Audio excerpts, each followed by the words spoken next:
one of the coolest little things we've been playing with is the Ring doorbell. Now, Ring right now has a commanding market share because they were the first ones on the market.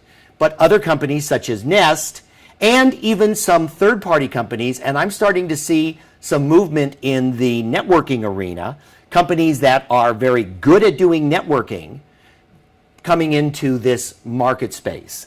And so I'd like to have Ryan demonstrate the Ring doorbell and how it works with its video camera and the ability to sense motion and actually have two-way conversations. So Ryan? So here I have the Ring app up on our device, and if I just want to see what's happening outside, I can just click or tap live view. Hit the wrong button there. The live view, it's a live view. There we go, right there. Send in the request, and now you can see me and you recording through this interface.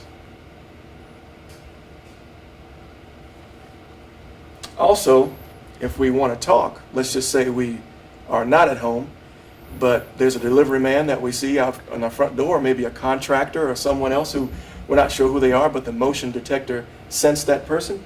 We can just simply initiate a call by pressing that green button, and now that person at the door can hear me talk to them, and they can respond back. I'm surprised there's not a feedback loop going on.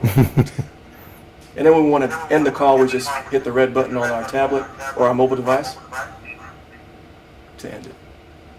And we're back at our initial screen.